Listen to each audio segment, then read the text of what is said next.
Hi Pisces, this is Jav. Welcome po sa ating channel. Gamitin ang reading na ito bilang kabayin lamang. Kung naka-resonate kayo, comment down. Kung hindi kayo naka-resonate, ibigay niyo po sa iba kasi general reading po ito. This is for you Pisces, ngayon June 23 to 30, 2025.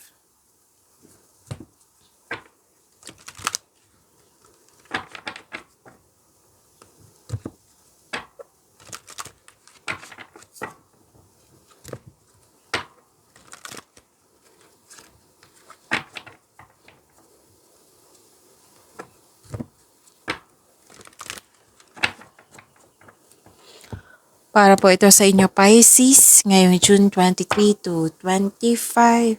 June 23 to 30, 2025. Yan.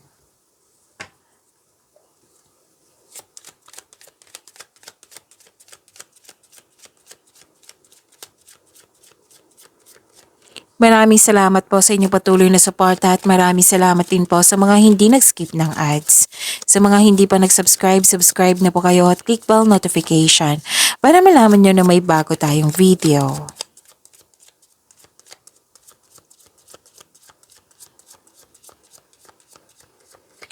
Mga parating po para kay Pisces ngayong June 23 to 30, 2025.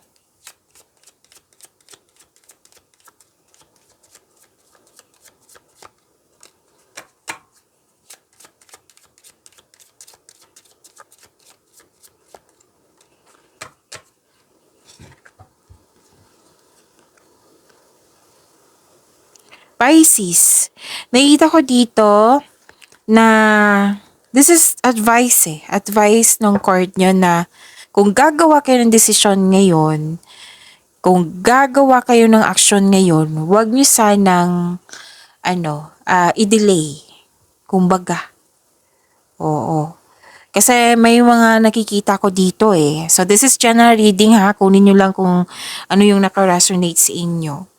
Kung hindi po, bigay niyo po sa iba. Okay? May nakita kasi ako dito eh. Nahihirapan sa paggawa ng desisyon. Kaya nag-cause ito ng delay. Kasi may guilt, may sacrifice. Nahihirapan sa paggawa ng desisyon. Okay, para makagawa kayo ng desisyon, gawa kayo muna ng konkretong plano. Gather factual information, pagbalanse. Hindi naman ibig sabihin na for long time talaga na like for example, pagkakataon ito na good for 7 days lang. Tapos yung paggawa ng desisyon mo is more than 7 days pa. So, sayang yung pagkakataon. Baka may schedule yan. Okay? Sana nakuha mo yung punto ko na wag sana kayong mag-hesitate. Kung nag-hesitate kayo, ano yung dapat gawin? Magawa kayo ng konkretong plano para mawala na yung hesitation na yan, doubt na yan, fear na yan. Oo. Hindi ibig sabihin may hesitation, stop ka na-trap ka na, gawa kayo ng solusyon. Okay? Tapos nakita ko dito, worried ka eh. Worried ka or worried. Pwedeng pass ito. Pass ito na naalala mo. Na nagkaroon po ng loss of connection. Na naalala mo for this week. You have to let it go. Whether loss of connection to, loss of things, or loss of opportunity, you have to let it go. Kasi kung pipiliin nyo magstay sa ganyan, magka-create yan ng blockages po. Okay? Kung hindi man ito nangyari sa nakaraan, so you have to be careful. Lalo na sa paggawa ng desisyon. Kasi nga, yung sabi ko kanina sa inyo, baka schedule yan sa good for 7 days. Tapos after 7 days, nabigay na sa iba yung pagkakataon. Example po ito. Okay? Any kind of situation, opportunity man ito, connection man ito, bagay man ito. Kasi naka-highlight dito yung paggawa ng desisyon. So be careful talaga. Don't hesitate too long. Kumbaga. Kung nahihirapan kayo, then ask for help. Ask for help. Para hindi mo dala lahat yung bigat ng nararamdaman. And I think, oo. And I think this is about opportunity, most likely, opportunity, or naalala nyo sa nakaraan. Kung hindi man nangyari, pwede mangyari ngayon na sana'y hindi kayo mahirapan, sana'y ma-overcome nyo. Isipin nyo agad, ano yung gagawin ko para makawala ako sa ganitong emotion or sa ganitong sitwasyon. Pero at the end of the day, may nakita ko ditong bibigyan mo na aksyon. Kasi may nakita ko dito na pupunta kayo sa isang malaking building na may aasikasuhin kayo. Mag-ingat kayo kasi may mataas ang ego dito. Na it might be this is the one na nahihirapan kayo sa isang tao na mataas ang ego na mahirap kausap.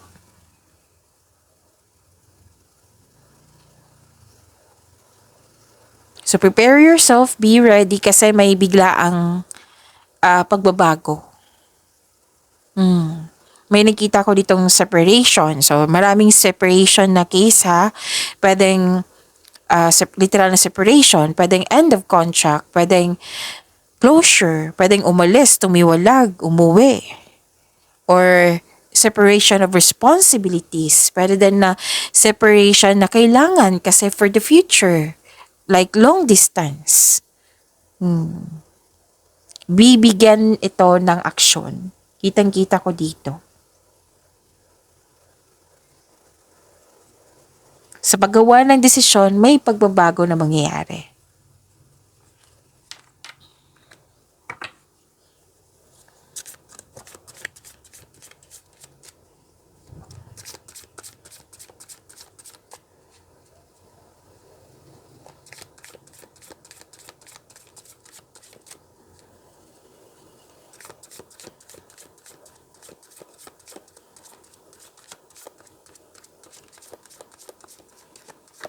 Energy po ni Pisces.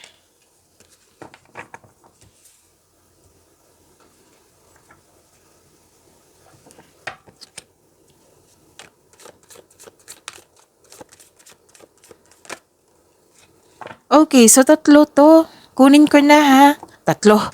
Dalawa. Kunin ko na kasi gusto niyang ibigay yung mensahe. Kunin ko na ha. Kung may napansin kayo na repeating message, meaning to say, pinupush ng course nyo yan. Like for example, nanood kayo sa isang video. Oo. Nanood kayo sa isang video, tapos dito rin sa weekly nyo, at may napansin kayo na ulit tong mensahe. So yan po yung pinupush ng course na kailangan yung bigyan ng atensyon, solusyon at aksyon kung maaari po.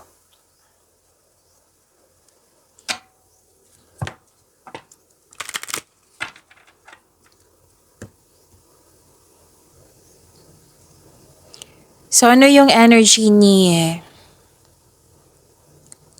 Pisces?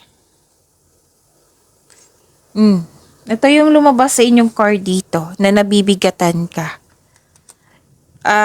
Pwedeng sa dami ng trabaho to or nabibigatan sa mga nangyari na hindi mo nagustuhan. Pero most likely to sa dami ng ginagawa. Pwedeng dami ng iniisip pero most likely sa mga ginagawa talaga to. So wag kayong mag-alala kasi this is completion of cycle. Overwhelm, burdens, may dinadala kang mabigat na bagay, ngunit malalampasan mo rin ito. Kaya nga may sinabi dito na sa paggawa mo ng desisyon, so na-overcome mo ito, magkakaroon siya ng pagbabago. So this is only temporary, just keep on going. Yung sabi ko kanina sa inyo na hindi ibig sabihin na may nangyari na hihinto ka na. You have to move forward. Okay? Question yourself. Ano ang dapat kong gawin? Plano, konkretong plano, maggawa ka ng solusyon. You have to move forward, huwag kang huminto. Huminto ka lang kung pagod ka na. Siyempre, kailangan ng pahinga yan. Huwag kang mag-say yes kung hindi naman akma sa inyong schedule. Baka, ayun, makaranas ka ng burnout sa sobrang dami ng gawain. Masyado kang busy dito. Pwede sa pag-aaral, sa trabaho. So, maglaan ng oras. Maglaan ng oras para sa inyong sarili. Yung ano ha, hindi masamang magbigay ng trabaho, ibigay ng aksyon yung trabaho mo. Kumbaga, balance. Panahon din sa inyong sarili, sa pamilya, sa partner mo. Nakita ko naman dito na naunawaan ko yung pagiging busy mo kasi some of you, breadwinner. Or pwedeng nahihirapan ka kasi someone is relying on you for emotional and financial support. Kaya kailangan mong kayod ng kayod yung trabaho talaga. Sobrang busy mo. So, expect na marami kayong ginagawa.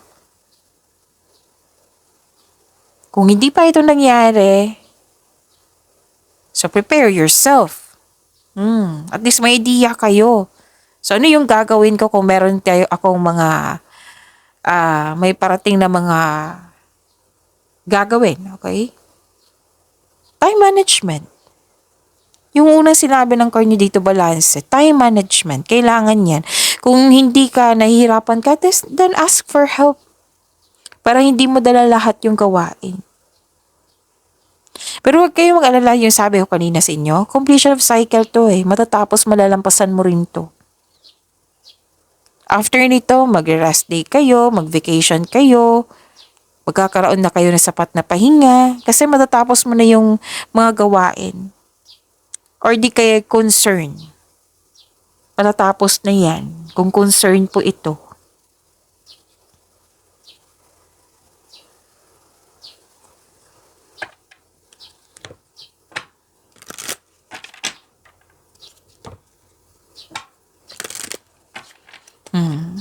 Diba sabi ko kanina sa inyo na matatapos na?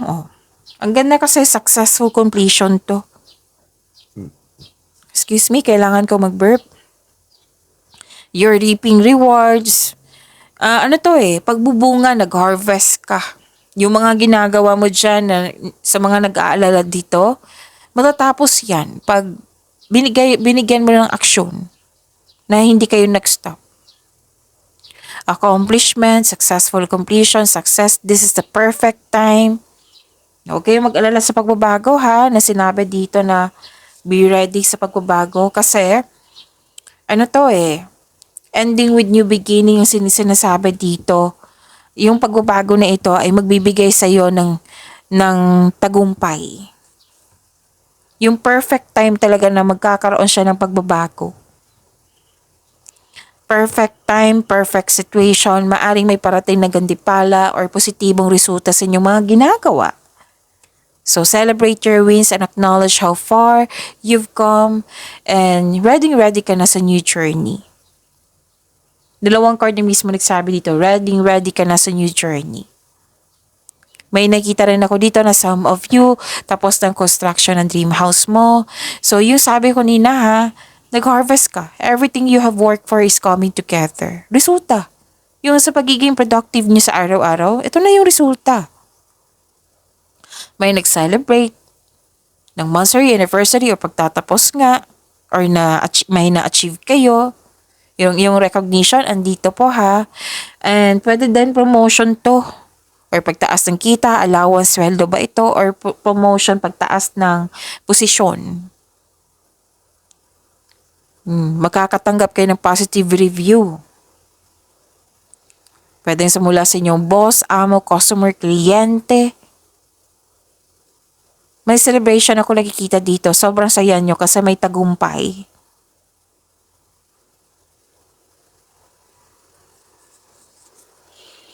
Yung sabi ko kanina sa inyo na ending with new beginning, oo. Huwag kayong mag-alala sa new beginning na ito kasi abundance talaga nakikita ko dito. May natapos, may pagsisimula, harvest pa rin. Abundance. So may parating na blessings. This is gift from the universe. Yes, gift from the universe po. Most likely, pera kasi nakikita ko dito eh. Posibleng new job opportunity na makapagbigay sa'yo ng malaking pera or posibleng unexpected sum of money po ito. Wow! Claim nyo ha? Ang ganda. Pwede din nag-take ka ng first steps kasi new beginning eh. Para ma-enhance o ma-increase yung kaperahan mo. Pera po yung nakikita ko dito. Kaya naging sobrang sipag mo. So this is your energy, sobrang sipag. Okay? Ang pagbabago na ito ay may unlimited growth towards to your finances. So yun na, job opportunity or any kind of opportunity para mas lumago pa yung mga ginagawa mo dyan. Pwede yung promotion to, magkakaroon siya ng financial growth and stability. Ay ilan sa inyo mag-pursue ng new career path that will offer more stability and abundance. Pwede din sa buhay pag-ibig to ha. Like for example, kasi may nakita ko dito na hindi siya example. Kasi may nakita talaga ako dito na may parating na love or romance para sa mga single. Sa mga relasyon, for level up to, nagplano kayo, kaya naging sobrang sipag nyo.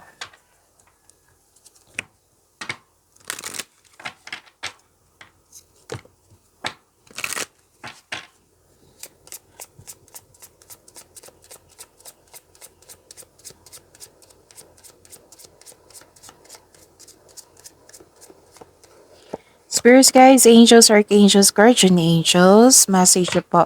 777, forgiveness. Love can heal even the deepest wounds. The angels encourage you to forgive and let go of past grievances in your relationships, allowing love to flourish and grow. So may positive affirmation po tayong sasabihin. Kasi nakakabuti to sa'yo, so we can attract blessing. We can attract more blessings. Okay? So let's say the power affirmation po. I am blessed. I am blessed with health. I am blessed with wealth. And I am blessed with love. I am blessed with health, wealth, and love. Again, I am blessed with health, wealth, and love. So that is the positive affirmation.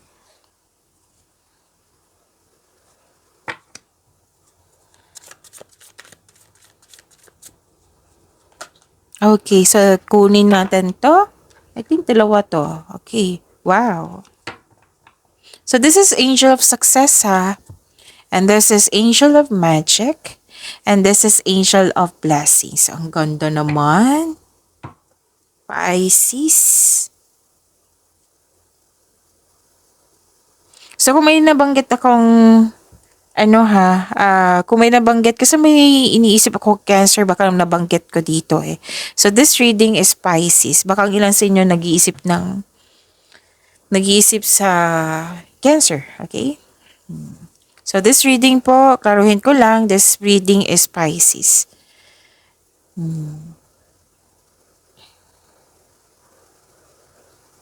So career and money nyo po.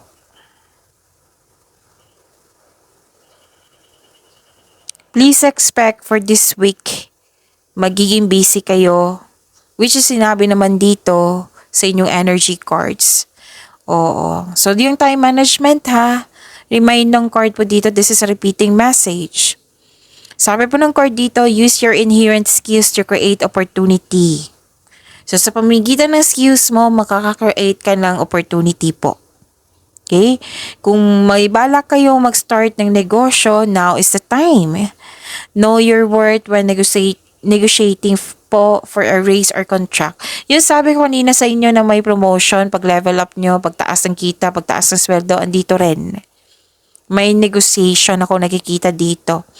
And this is also means signing of contract. Yes, granted yung manifestation mo. May parating na blessings po. This is to remind you na this coming opportunity will be used for clear intention. Magagawa, makukuha mo yung gusto mo. You are divinely guided, Pisces. You can make your imagination real. So let's say the power affirmation. This is a positive affirmation po. I am a powerful creator. Again, I am a powerful creator.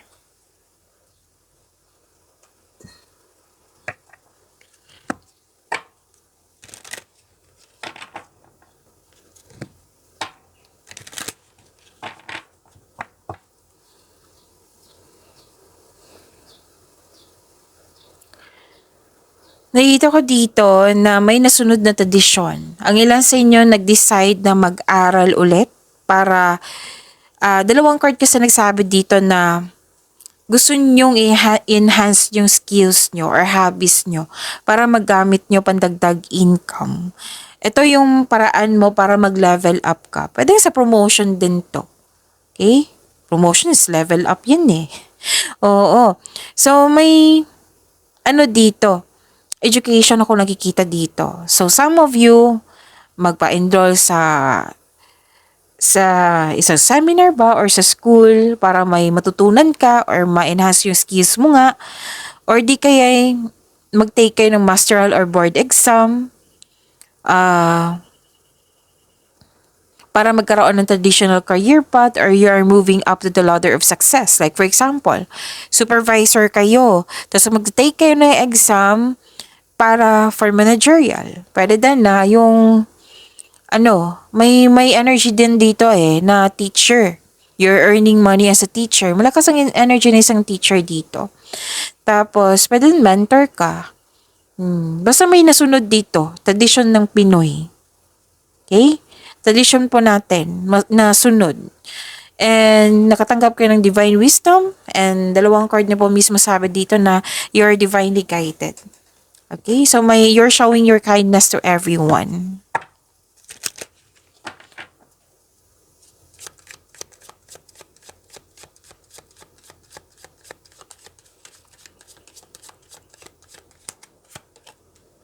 Oh, ang ganda. Nakuha mo, Pisces. Oo, this is sweet success. Claim nyo ha. This is sweet success. It is not difficult to get everything you want and enjoy it. Get what you want. Makukuha mo. Oo, ma-achieve mo yung dapat ma-achieve mo. Makukuha mo yung gusto mo. Sweet success, magkakaroon po ng tagumpay. Dito pa lang sa energy nyo, sinabi na talaga na this is victory. Naging matagumpay kayo. Nagkaroon ng tagumpay. So, claim nyo ha, ang ganda po nito. So, may positive affirmation. So, let's say, listen to your inner voice. I'm listening to my inner voice and I trust my angels. Okay? Kasi sabi dito, listen to your inner voice and trust in your angels. So, naniniwala ako sa inner voice ko, nakikinig ako sa inner voice ko, sa aking intuition, at may tiwala ako sa ating Panginoon at sa mga anghel. Okay?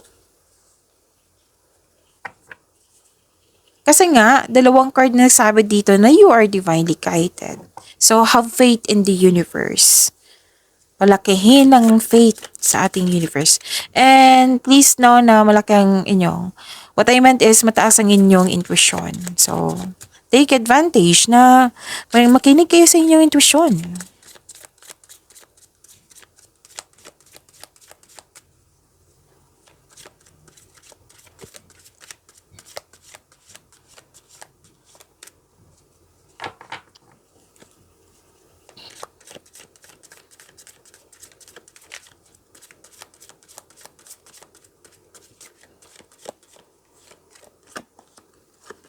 So, this is about your love life, self-love, partnership, and romance. Ang ganda ng mga blessings nyo. Pisces.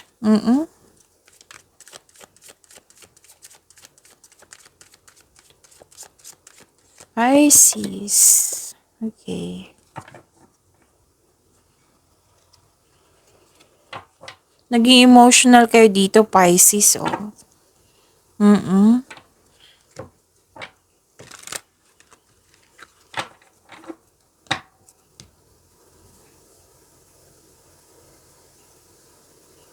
Nakikita ko dito na nagkaroon po ng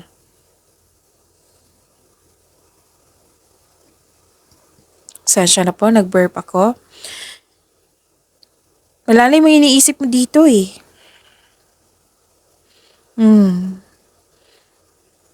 Okay. Sa mga single dyan, may parating na love and romance, kaya lang na-stuck ka sa previous love mo. Miss Jam, naka-move on ako, napatawad ko na siya. Pero yung sabi ng card dito, pwedeng hindi mo pa siya napatawad or di kaya napatawad mo na siya, pero may fear pa ako nakikita dito sa ayaw yung maulit eh. Ayaw mo maulit yung mga nangyari sa nakaraan na nagkaroon ng failure or may hindi ka nagustuhan sa mga nangyari sa nakaraan. Kumbaga ayaw mo pa ng commitment nang dahil sa mga nangyari sa nakaraan.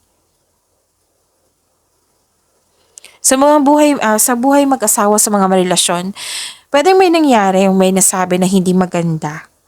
Oo, na hanggang ngayon hindi kayo naka-move forward. Na pinag-isipan mo na mabuti na hindi siya nagkaroon ng solusyon. So, try to have focus. Try to focus and pag-usapan nyo kasi teamwork yan. Hindi pwedeng na ikaw lang yung magdala ng mga concern mo. Sabihan mo siya kung ano yung concern mo para maayos yung dalawa kasi teamwork yan eh. Kaya nga pumasok tayo sa relasyon kasi nga that is teamwork. Hindi pwedeng na ikaw lang parating nag-aayos, ikaw lang parating yung ano tawag dito na nag-initiate, kumbaga, nag-initiate na para maging maayos or yun. Or hinahayaan mo lang yung concern mo. So, try to, mag-usap kayo ng mahinahon. Gawa kayo ng adjustment para magkasundo kayo. So, kahit ano pa yan, yung concern mo kung hindi man related sa inyong relasyon, magkaroon ng time na mag-usap kayo kasi kayo po ay magtutulungan yan eh. Magtutulungan kayo niyan. Kaya nga pumasok kayo sa relasyon. Lalo na sa mag-asawa dito. So, nalungkot kayo dito. Ito na yung lumabas dito, worries. Nalungkot kayo din. Kasi may challenge. Lumabas din dito yung, loss of connection sa isang tao. Pero temporary lang to. Malalampasan mo rin to. Huwag kayong mag-alala.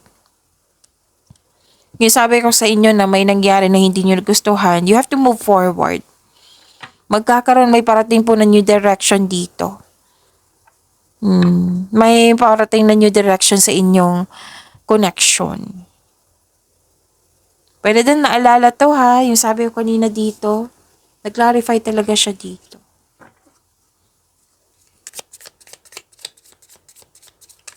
So, ang dami ng blessings po. Wow, Pisces. The X. Healing from past heartbreak takes time. Be patient with yourself. So, healing. Kailangan ng healing. Pagyamanin niyo po yung blessings na binigay sa inyong Pisces. See you tomorrow. Maraming salamat po.